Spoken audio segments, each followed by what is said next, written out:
以為住到安樂窩，點知變成驚心噩夢。明知源頭喺邊，偏偏就係無計可施。呢啲唔係我嘅錯嚟噶嘛？咁你話要調遷，點解你唔盡快幫我處理？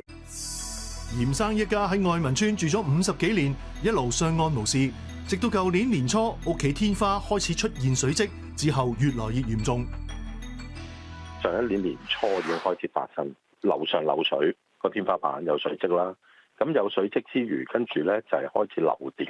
咁跟住我哋就通知翻房署上嚟去 check 啦，係啦，即係佢揾個水機去度啦，就話真係上面漏水喎。咁當其時咧，佢就話會同樓上去跟進，樓上喺同一個位置咧，佢哋自己有改裝。當其時就話處理咗嘅，如是者就我哋就自己揾人翻嚟整咗啲水漬啦。以為整好咗就冇事啦，結果越整越差。見到而家開始咧，啲水漬又嚟啦，直情見到有黑點出嚟。就越嚟越多，越嚟越大笪，同埋臭啊！件事情你係見到轉變得好快。12月，即係我諗聖誕前後嗰陣時，個天花仲係好靚嘅，冇問題嘅。但係你見到1、2月開始嘅對比咧，係相差好遠好遠嘅。嚴生見情況嚴重，於是再致電房署。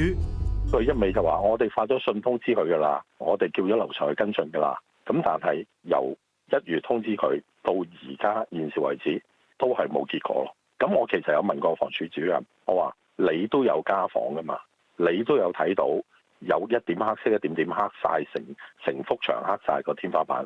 我話你都應該係聞到嗰惡臭情況係有幾嚴重。佢竟然答我就話：我個人嘅嗅覺唔係咁好。最慘就係你都唔知上面流啲咩水，佢可以搞到臭嘅。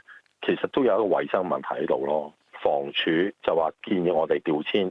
咁但係我就覺得其實都幾荒謬嘅，即係你揾唔到呢個樓上有問題嘅單位嘅租客，你反而就建議我遷出，因為呢度我哋住咗50年㗎啦，本身已經係有一個感情喺度，唔係話我一下子我要調遷就調遷㗎嘛，即係我都要考慮好多問題。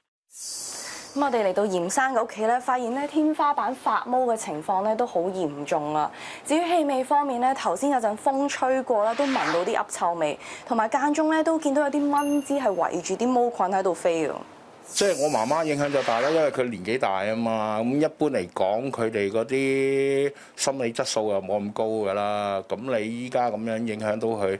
佢咪成日都覺得個心口有事要睇醫生咯。我哋長期食藥嘅，我聞到嗰陣味我都覺得唔係咁好受啊。咁所以我焗住一定要擺啲香薰機喺度，即係盡量沖淡少少啦。同埋啲窗我成日都要打開，落雨都要打開。如果唔係咧，就好大陣味嘅間屋。依家佢漏水嗰度咧，影響到我呢個燈位啊。咁我長期都唔敢開啊，因為點解咧？擔心佢會唔會有咩事嘅話，火燭啊，或者電親我媽咪啊咁之類嘅嘢啊嘛，所以我哋咪需要搞多2個 cam 喺度望住咯。我哋嘗試去樓上查詢，不過就冇人應門。其實呢個真係唔係一個理想家居咯。而家最希望就係聯絡到樓上進行翻一個工程，令到我呢件事可以完結咯。其實都幾困擾咗成年幾㗎啦呢件事。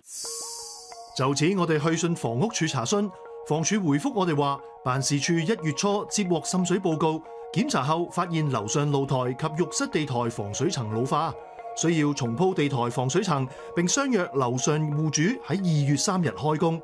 但開工當日，戶主話屋企有特別事故，要延後工程至農曆年後。不過辦事處喺2月至3月再多次致電、發信及到訪呢個單位，都未能確定施工日期。